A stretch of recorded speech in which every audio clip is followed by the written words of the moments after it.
اور اللہ کے رسول صلی اللہ علیہ وسلم سے الجھنا اور لا یعنی سوالات کرنا یا اللہ کے کسی حکم کو غیر مناسب سمجھنا، یہ سب کفر کی بات ہے۔ مومن و مسلمان کا تو یہ فریضہ ہے کہ جو حکم اور اللہ اور اس کے رسول کا پہنچا اس کے آگے سر تسلیم خم کر دیا اور اس کی اطاعت اور کمر بستہ ہو گیا۔ یہود کی طرف سے مسلمانوں کی برگشتہ کرنے کی کوشش۔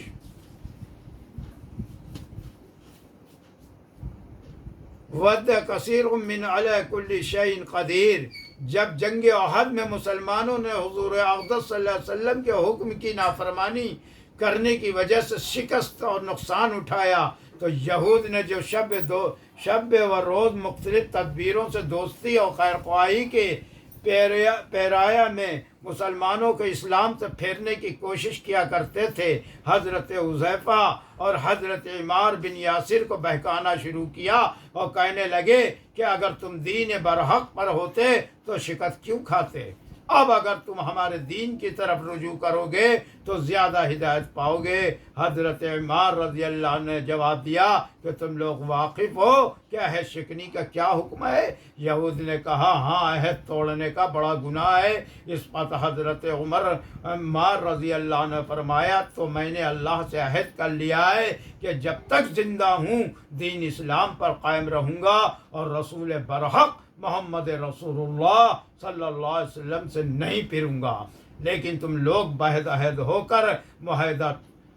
تورات کو توڑ بیٹھے۔ اس کے بعد حضرت حذیفہ رضی اللہ عنہ نے جواب دیا کہ میں اس بات پر راضی ہو چکا کہ اللہ میرا رب ہے اور محمد صلی اللہ علیہ وسلم اس بات پر راضی ہو چکا کہ اللہ میرا رب ہے اور محمد صلی اللہ علیہ وسلم اس کے پیغمبر ہیں۔ اسلام میرا دین ہے، قرآن میری کتاب ہے، کعبہ میرا قبلہ ہے، مومنین میرے بھائی ہیں اور کفار میرے دشمن ہیں۔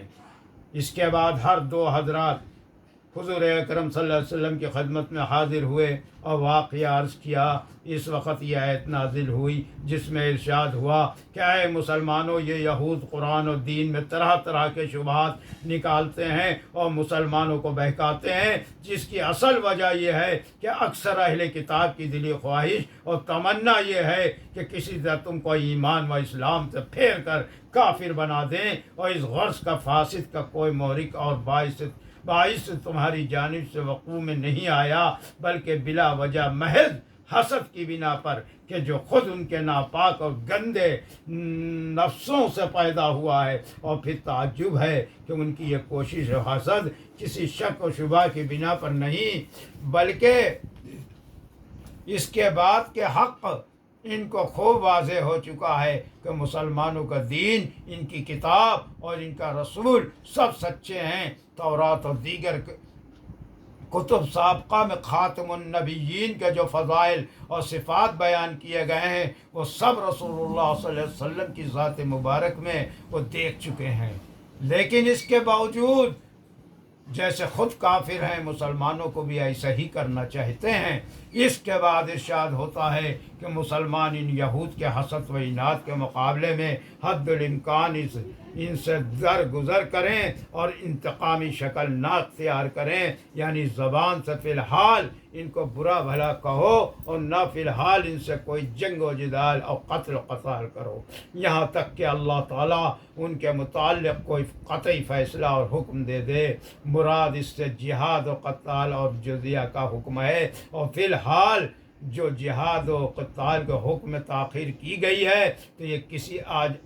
عجز اور کمزوری کی بنا پر نہیں، اس لیے کہ اللہ تعالیٰ تو ہر چیز پر قادر ہے، لیکن اس تاخیر میں کچھ حکمتیں ہیں۔ چنانچہ بعد میں جب آیات جہاد نازل ہوئیں تو مسلمانوں نے کچھ یہود کو تو جنگ میں قتل کیا اور کچھ کو جلا وطن کر کے نکال بھگایا۔ دشمنان دین کے حملوں سے تحفظ۔ آگے اہل اسلام کو ہدایت کی جاتی ہے کہ تم دشمنان دین کے مقابلے میں سر دست نماز پابندی سے پڑھے جاؤ، اور جن پر زکوٰۃ فرض ہے زکوٰۃ دیے جاؤ۔ چنانچہ ارشاد ہے وَأَقِیمُوا الصَّلَاةَ إِنَّ اللَّهَ بِمَا تَعْمَلُونَ بَصِیرٌ۔ یہاں سے معلوم ہوا کہ دشمنان اسلام کی سازشوں اور ان کے حسد و عناد کی مضرتوں سے بچنے کے لیے اللہ تعالیٰ نے اس آیت میں مسلمانوں کو دو چیزوں کی خاص طور پر تلقین فرمائی، ایک تو نماز کی پابندی، دوسرے زکوٰۃ کی ادائیگی۔ اگر ان دونوں چیزوں کی پابندی اہل اسلام میں ہوگی تو دشمن اسلام کی کوشش اہل اسلام کو دین سے ہٹانے کی کامیاب و کارگر نہ ہو سکیں گی۔ اسی سے اس کی ضد بھی سمجھ میں آتی ہے کہ اگر اہل اسلام میں ان دو چیزوں کی پابندی نہ ہوگی تو پھر دشمنوں کی سازشیں اور حملے کارگر ہو جائیں گے۔ دعا کیجئے اللہ تعالیٰ دین میں شک و شبہات سے ہمارے قلوب کو محفوظ فرمائیں، اللہ تعالیٰ دشمنان اسلام کی سازشوں سے اہل اسلام کو محفوظ فرمائیں اور ان کے تمام حربے ناکام فرمائیں، اور اسلام و ایمان کی برکت سے ہمارے تمام معاملات کو درست فرمائیں، آمین۔ وآخر دعوانا ان الحمد للہ رب العالمین۔